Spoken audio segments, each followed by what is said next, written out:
Tahukah Anda, pajak yang dipungut dari rakyat bisa berputar jauh, menyisakan kontras antara mereka yang berkeringat dan yang hidup di Menara Gading.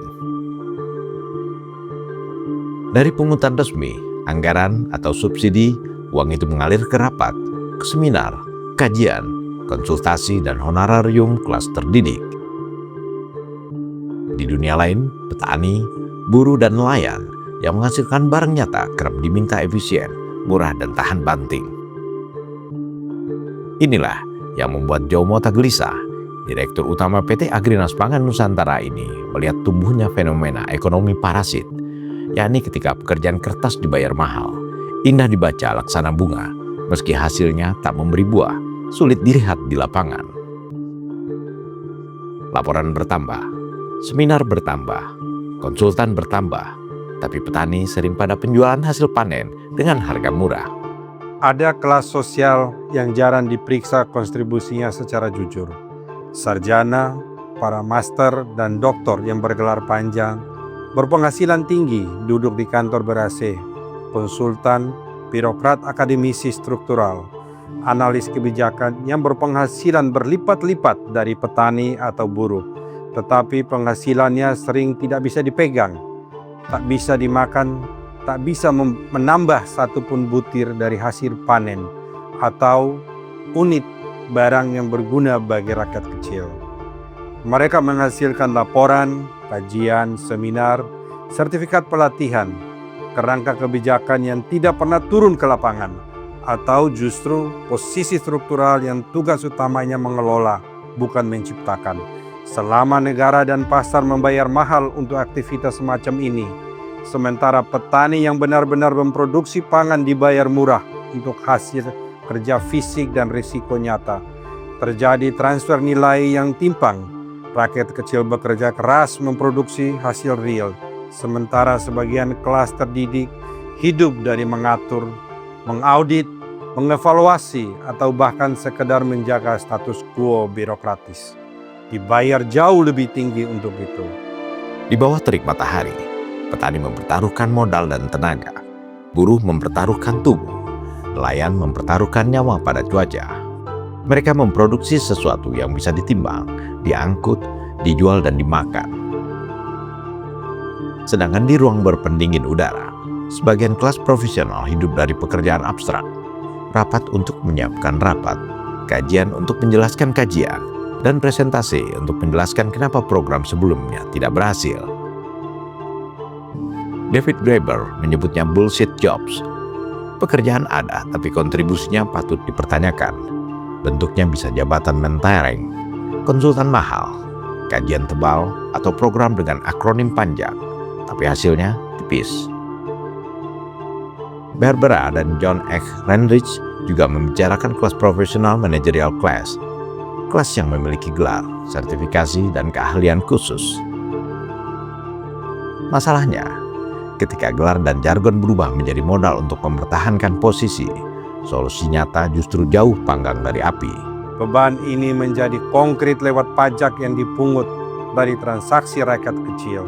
Untuk membiayai gaji dan tunjangan kelas ini lewat subsidi yang bocor ke program pelatihan dan kajian yang tidak pernah diimplementasikan, lewat harga barang dan jasa yang naik untuk membayar lapisan-lapisan perantara pendidikan tinggi yang menambahkan sedikit nilai real, tapi mengambil margin besar. Rakyat kecil menanggung biaya eksistensi sebuah kelas yang mengklaim kompetensi dan output nyata sulit ditunjukkan. Sementara mereka sendiri tidak punya pilihan untuk menolak sistem itu karena mereka tidak berdaya secara politik, ekonomi untuk menegosiasikan posisi mereka sendiri. Tentu tidak semua intelektual seperti itu. B.J. Habibie mengubah pengetahuan menjadi teknologi penerbangan. Profesor Andi Trisyono, pakar serangga dari UGM, turun langsung ke sawah menyelamatkan petani dari ancaman werng.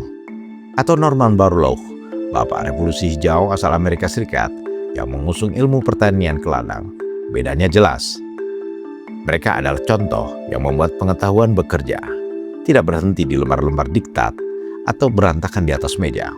Mereka hanya menghabiskan waktu sebagai intelektual salon. Tradisi budaya kaum borjuis Eropa, khususnya Prancis sejak abad 17 dan 18, yang hanya sibuk berdebat di ruangan nyaman, menjadikan nasib rakyat sebagai wacana, tanpa pernah mau mengotori tangan di lapangan. Eksploitasi teori atas kerja lapangan pernah dikritik keras oleh Norman Borlaug. Borlaug menegaskan, pertanian sering dianggap kotor, padahal pangan adalah kebutuhan utama. I've been here for 26 years, working in wheat all of this time. And it's been fascinating to me, not only from what has been accomplished in wheat, but more important in the training of young people. For example, in the last 8 years, we have had 150 young wheat scientists from about 25 different countries of the world who have come to study and work with us. Itulah sebabnya Joe Motta menggugat. Ia menilai industri formalitas harus dihentikan, sebab keberhasilan tidak boleh diukur dari tebalnya laporan, banyaknya seminar, atau panjangnya gelar, tapi ukur dengan hasil. Berapa ton panen bertambah, berapa harga bisa ditekan, dan berapa masalah rakyat terselesaikan.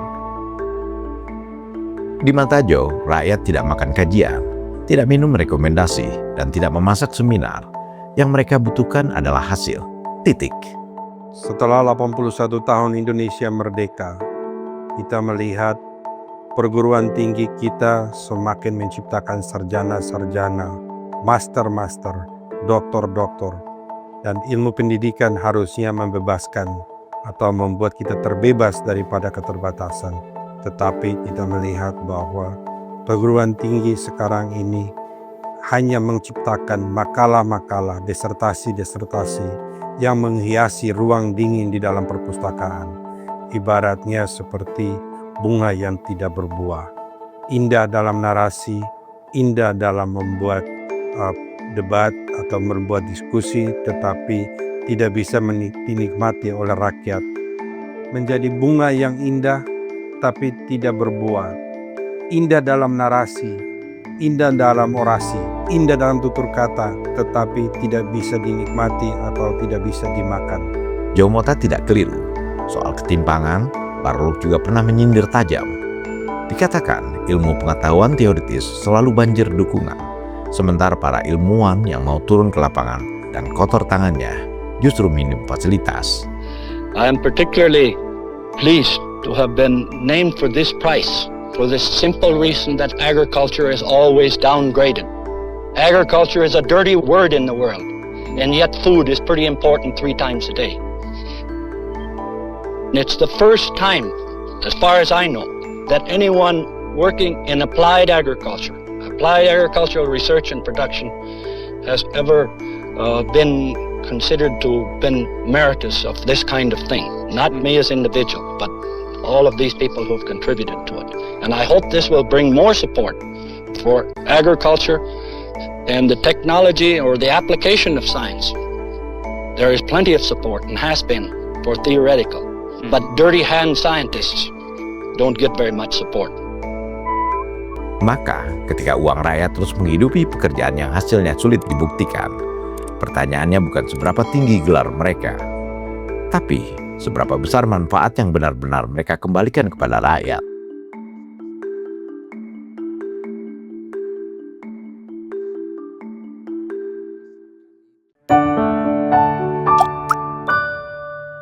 Men of our time.